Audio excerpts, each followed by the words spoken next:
एक आदमी जंगल में कुछ अजीब देखता है। थोड़ी दूरी पर एक बच्चा लड़खड़ाते हुए चलता दिखाई देता है, जैसे किसी ने जानबूझकर उसे रास्ते के किनारे छोड़ दिया हो। और हैरानी की बात यह कि उसके मुंह में कोई अजीब चीज चबाई जा रही थी। आदमी को लगा कि शायद उसकी आंखों का धोखा है, इसलिए उसने सोचा कि वापस शहर लौट जाना ही ठीक रहेगा। लेकिन तभी कुछ कदम चलने के बाद ही उसे एक और बच्चा दिखाई देता है। चारों तरफ कोई और नजर नहीं आता तो आदमी सोचता है कि यह बच्चा शायद रेगिस्तान में भटक गया है। वो उसके पास जाकर पूछता है कि क्या उसे मदद चाहिए। बच्चा कहता है कि उसके माता पिता का कोई पता नहीं है। जैफ को बच्चे पर दया आती है। वह उसे उठाकर साथ शहर ले जाने का सोचता है। लेकिन हैरानी की बात यह होती है कि बच्चा बिना कुछ कहे सामने की तरफ बढ़ता जाता है। जैफ को लगता है कि बच्चा अकेला है और डरा हुआ है, तो वह उसके पीछे पीछे चल पड़ता है। आधे घंटे तक रेगिस्तान में चलने के बाद सामने एक ऐसी जगह आ जाती है जहां कोई नेटवर्क नहीं है, एकदम सुनसान इलाका। जैफ बच्चे को रोकता है और अपनी बची हुई पानी की बोतल से उसे पानी पिलाता है। पर जैफ को नहीं पता होता कि उसका यही एक भला काम उसके लिए एक भयानक बुरे सपने की शुरुआत बन जाएगा। पानी पीने के बाद जब जैफ उसे वापस ले जाने की कोशिश करता है तो बच्चा अचानक उसका हाथ छुड़ा लेता है। पहले जैफ को लगता है कि बच्चा शरारती है, लेकिन जब वह अजीब सा व्यवहार करने लगता है तो जैफ सोचता है कि शायद बच्चा मानसिक रूप से अस्वस्थ है। बच्चा जाते जाते एक रहस्यमय मुस्कान देता है और चल देता है। अंधेरा होने लगता है। जैफ वापस घर लौटना चाहता है, लेकिन रेगिस्तान में वह रास्ता भटक जाता है और मोबाइल में नेटवर्क भी नहीं है। थक हार कर वह एक गुफा ढूंढ लेता है ताकि रात वहीं बिता सके। लेकिन तभी उसे किसी आवाज के आने का एहसास होता है। डरते डरते वह उस आवाज की दिशा में जाता है और देखता है कि वहां एक खाई जैसी घाटी है। जब वह और नजदीक जाता है तो देखता है कि वहां एक घर है जिसमें रोशनी जल रही है और एक औरत घर के बाहर खड़ी है। जैफ को बहुत खुशी होती है। वो खाई के किनारे लगी सीढ़ी से नीचे उतरने लगता है, लेकिन सीढ़ी आधी ही होती है, इसलिए उसे मजबूरी में बगल में लगी लोहे की जंजीर वाली सीढ़ी से नीचे जाना पड़ता है। उसे नहीं पता होता कि यही सीढ़ी उसे एक भयानक दुस्वप्न में ले जाएगी। जैफ घर के पास पहुंचता है और कई बार दरवाजा खटखटाता है, लेकिन कोई जवाब नहीं मिलता।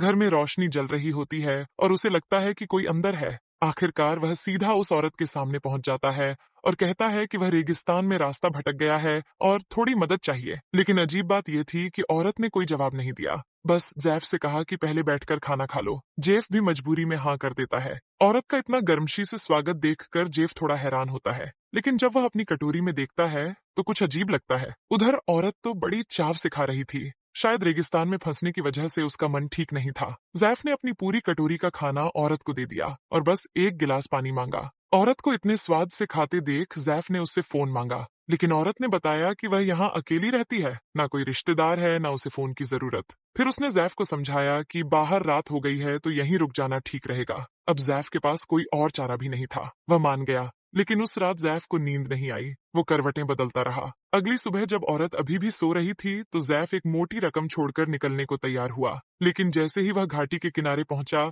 उसे कुछ अजीब लगा। वहां की बनावट बेहद खतरनाक थी और कोई रास्ता नजर नहीं आ रहा था जिससे वह वापस ऊपर चढ़ सके। सिर्फ वही जंजीर वाली सीढ़ी थी जो उसने पिछली रात इस्तेमाल की थी। पर जब जैफ वहां पहुंचा तो देखा कि अब दीवार से निकली हुई आधी अधूरी सीढ़ी ही बची थी जिससे चढ़ना नामुमकिन था। अब मजबूरी में वह फिर से घर के अंदर गया, लेकिन औरत अब भी सो रही थी। फिर वो दरवाजे के बाहर ही बैठ गया और बोरियत में अपना कैमरा निकाल लिया। कैमरे से जब वह आसपास देखने लगा तो पाया कि इस घर की हर चीज अजीब है। दीवारों पर अजीब चित्र, पीछे के कमरे में एक बड़ा लोहे का पिंजरा और यहाँ तक कि बकरी के सिर वाला कोई बलिदान स्थल भी था। तभी औरत जाग गई और बाहर आकर अपने काम में लग गई। जेफ ने जंजीर वाली सीढ़ी के बारे में पूछा कि वो कहाँ गई, पर औरत ने फिर कोई जवाब नहीं दिया। जेफ ने सोचा अब बहस का क्या फायदा, और चुपचाप उसके काम में हाथ बंटाने लगा।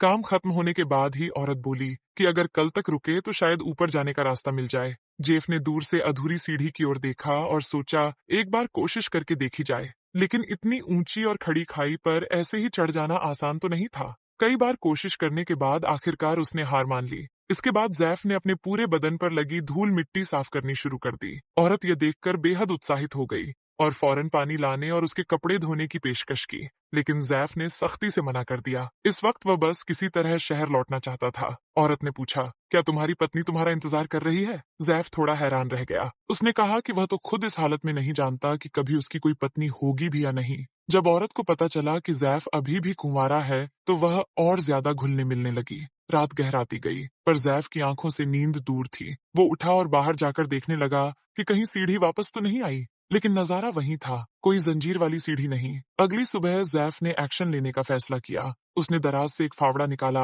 और अकेले ही चढ़ाई शुरू कर दी। पर वो दीवार इतनी सख्त थी कि 1 इंच भी आगे बढ़ना मुश्किल हो रहा था। लेकिन घर लौटने की उम्मीद उसे लगातार कोशिश करने पर मजबूर कर रही थी। तभी जैफ ने जैसे ही ऊपर देखा, किसी ने ऊपर से एक मुर्गी फेंक दी। शायद यह जानबूझकर किया गया था। दर्द से करहाते हुए जैफ रात तक बेहोश हो गया। उसका फावड़ा सीधा उसकी टांग पर गिरा था, जिससे वह बुरी तरह घायल हो गया। जब औरत ने उसे इस हालत में देखा तो दौड़ कर आई और उसका जख्म साफ कर पट्टी भी की। अगली सुबह जैफ अभी भी थोड़ी बेहोशी में था। तभी उसे ऐसा महसूस हुआ जैसे वही लड़का फिर से सामने खड़ा है, जो रेगिस्तान में उसे मिला था। लेकिन तब तक जैफ फिर से गहरी नींद में डूब गया। लगभग आधा महीना बीत गया। तब जाकर जैफ का शरीर इस काबिल हुआ कि वह घर के बाहर कुछ कदम चला सके। लेकिन जब वह बाहर गया तो देखा कि जंजीर वाली सीढ़ी अब भी नहीं लौटाई गई थी। गुस्से से तिलमिलाकर उसने घर में घुसकर उस औरत को खींचते हुए बाहर निकाला और जोर जोर से चिल्लाने लगा, सीढ़ी कहाँ है? तुमने मुझे यहाँ फंसा दिया है। वो औरत अब्बाक खड़ी रही, जैसे कुछ समझ ही ना पा रही हो। लेकिन फिर वो कहने लगी, मैंने तो तुम्हारी देखभाल की है। वो टूट सा गया, एक और जाकर अपने जख्मों को देखने लगा। उसी समय घाटी के ऊपर 2 लड़के दिखाई दिए। जेफ ने फौरन हाथ हिलाकर मदद की गुहार लगाई। लड़कों ने नीचे झांक कर पूछा, तुम्हें क्या परेशानी है? जेफ ने तुरंत जवाब दिया, मैं गलती से इस घाटी में आ गया हूँ। कृपया कुछ करके मुझे बाहर निकालो और मैं बाहर निकलकर तुम्हारा पूरा एहसान चुका दूंगा। दोनों लड़के बहुत खुश होकर मदद के लिए राजी हो गए, लेकिन फिलहाल उनके पास कोई रस्सी नहीं थी। इसलिए उन्होंने कहा कि वह अब भी जाकर एक रस्सी लेकर आते हैं। यह सुनकर जैफ को बेहद खुशी हुई। वो उम्मीद से उनकी पीठ की ओर देखता रहा, सोच रहा था कि अब ज्यादा देर नहीं लगेगी, उसे जल्द ही आजादी मिल जाएगी। कुछ ही देर में एक रस्सी ऊपर से नीचे फेंकी गई। लड़कों ने ऊपर से आवाज लगाई, जल्दी से खुद को बांध लो। जेफ ने भी बड़ी सावधानी से खुद को अच्छे से बांध लिया। लेकिन जेफ को नहीं पता था कि रस्सी फेंकने वाला लड़का बार बार उसे मजबूती से बांधने को कह तो रहा था, मगर उसकी आंखों में एक अजीब सी डरावनी चमक थी। कुछ मिनटों बाद जैफ धीरे धीरे ऊपर खींचने लगा। उसके चेहरे पर राहत भरी मुस्कान थी, मगर रस्सी आधे रास्ते तक भी नहीं पहुंची थी कि अचानक कुछ अजीब हुआ। हालात इतने आसान नहीं थे। कुछ ही देर बाद ऊपर के लड़के कहीं गायब हो गए। जेफ ने जितनी कोशिश की, कुछ काम नहीं आया। अब वह आधे रास्ते में ही हवा में लटक रहा था। उसके पास एक ही रास्ता बचा, अपने हाथों की ताकत से ऊपर चढ़ने की कोशिश करना। मगर तपती हुई धूप और रेगिस्तानी गर्मी ने उसे धीरे धीरे बेहोशी की ओर धकेलना शुरू कर दिया। तभी ऊपर से कोई तरल पदार्थ उस पर गिरा। जेफ चौंक गया, क्योंकि ऊपर का लड़का अब वहां पेशाब कर रहा था। ये उसके लिए अपमान की पराकाष्ठा थी। वो अब भी हवा में झूल रहा था और ऊपर के लड़के उस रस्सी को झुला रहे थे, जैसे किसी खिलौने के साथ खेल रहे हों। इतना ही नहीं, वो पहला लड़का जो रेगिस्तान में भटक गया था, वो भी उन्हीं में से एक निकला।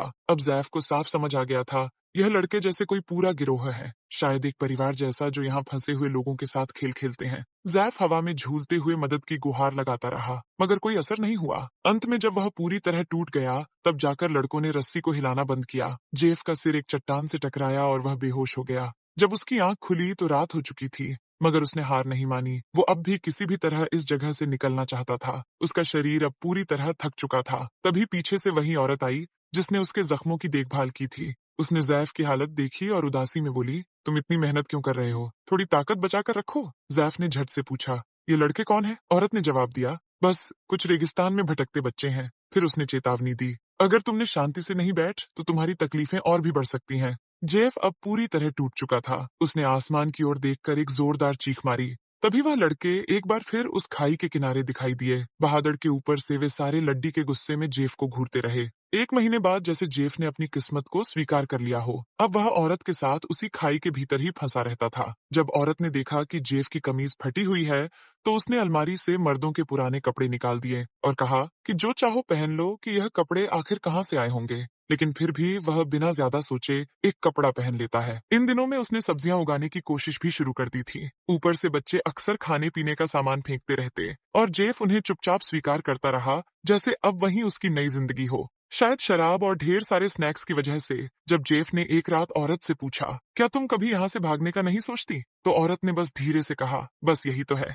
सब कुछ यही है। उसके जवाब से जेफ कुछ समझ नहीं पाया। उसी रात दोनों ने जमकर शराब पी, पर तभी बाहर से अजीब सी आवाजें आने लगी। जेफ घबराकर पास रखी कुल्हाड़ी उठाता है और लंगड़ाते हुए बाहर की ओर दौड़ पड़ता है। पर बाहर जो देखा, उससे उसकी रूह कांप गई। वे सारे बच्चे अजीब सा मेकअप करके पागलों की तरह घाटी में इधर उधर दौड़ रहे थे। जेफ की आंखों में डर और बेचैनी साफ झलक रही थी, पर कुछ ही पलों में वो बच्चे उस पर टूट पड़े, उसे जमीन पर गिरा दिया और जी भरकर मजाक उड़ाया। उनका उपहास, उनका पागलपन, सब मिलकर जेफ को अंदर से तोड़कर रख देता है। वो अंदर भागकर औरत से पूछता है, ये सब क्या है? ये बच्चे कौन है? तुमने मुझे यहाँ क्यों फंसाया? लेकिन औरत सिर्फ शांत रहती है, कहती है, यहाँ कुछ भी बुरा नहीं है। मैं चाहती हूँ कि हम दोनों मिलकर यहाँ एक उम्र गुजारें। उस रात शराब और अकेलेपन ने उन्हें एक कर दिया और दोनों इंटीमेट होने लगे। अब एक अजीब सा रिश्ता जो अंधेरे में बना। सुबह जब जेफ नींद से उठा तो औरत उसके पास ही सो रही थी। वो बाहर आया ताकि कुछ राहत पा सके, लेकिन उसे पता नहीं था कि उसी खंभे के पास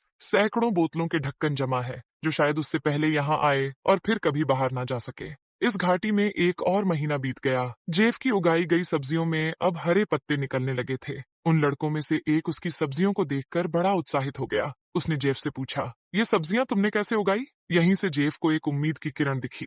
उसने सब्जी उगाने की थोड़ी बहुत जानकारी देकर लड़के का भरोसा जीत लिया। इतना ही नहीं, वो लड़का उसे इनाम में एक बोतल कोल्ड ड्रिंक देने का वादा करता है। जेफ के चेहरे पर हल्की सी मुस्कान लौट आती है। अब शायद भागने का रास्ता खुलने वाला है। रात के वक्त जेफ ने दीवार पर टंगी तस्वीरों को गौर से देखा। उसे ऐसा लगा जैसे उन तस्वीरों में कुछ भाव उमड़ रहे हों। औरत ने बताया, ये मेरी दादी है। वह हमेशा से इसी वीरान रेगिस्तान में रहती थी। मैं उन्हें ज्यादा नहीं जानती, पर इतना जरूर जानती हूँ कि वह मुझसे बहुत प्यार करती थी, ठीक वैसे ही जैसे मैं अपने पेट में पल रहे बच्चे से करूंगी। यह सुनकर जेफ सन्य रह गया। उसे अब पता चला कि औरत गर्भवती है, पर उसके लिए यह खबर किसी बुरे सपने से कम नहीं थी। कौन चाहेगा कि उसका बच्चा किसी तंग डरावनी घाटी में जन्म ले? जेफ ने तुरंत इसका विरोध किया, पर औरत ने उसकी बातों को टाल दिया। अब जाकर जेफ को एहसास हुआ, वो महज एक जरिया था, एक औजार जिसे एक परंपरा के लिए इस्तेमाल किया जा रहा था। चाहे वह कितना भी विरोध करता, पर इस गहरी घाटी में फंसकर उसके पास कोई रास्ता नहीं बचा था। समय बीतता गया। जेफ की टांग अब धीरे धीरे ठीक हो रही थी। वो रोज अभ्यास करता, किसी भी पल भाग निकलने की उम्मीद में। इसी बीच एक दिन वो लड़का फिर आया। उसने कहा, मैं इस बार कोल्ड ड्रिंक नहीं ला सका। जेफ ने मुस्कुराते हुए कहा, कोई बात नहीं, कोल्ड ड्रिंक ना सही, मैं तुम्हें सब्जियां उगाना और दूसरी जरूरी चीजें सिखा दूंगा। बस तुम किसी भी तरह मुझे यहाँ से बाहर निकालो। औरत को भी साथ ले चलेंगे। हम तीनों एक नया सच्चा परिवार बनाएंगे। लड़का थोड़ा हिचकिचाया, पर जेफ की बातों से वह प्रभावित हुआ। उसने कहा, मैं कोशिश करूंगा, पर यह आसान नहीं होगा। इतने में एक लंबे बालों वाला लड़का आया और उस लड़के को घसीटते हुए घाटी की छोटी से दूर ले गया। रात को जेफ बेहद उत्साहित था। उसने औरत से शहर की रोशनी, खुशियों और घूमने की जगहों की बातें की। वो बोला, मैं तुम्हें सब कुछ दिखाऊंगा, बस एक बार यहाँ से बाहर निकल चलो। औरत कुछ पल के लिए उसकी बातों से बह गई। जेफ ने उसे अपने कैमरे में कैद पुरानी तस्वीरें भी दिखाई, ताकि वह सपना देख सके एक नई जिंदगी का। लेकिन अगली ही सुबह बाहर से औरत की जोरदार चीख सुनाई दी। जेफ दौड़कर बाहर आया और सामने का मंजर देखकर सन्न रह गया। वही लड़का जिससे जेफ ने उम्मीदें बांधी थीं,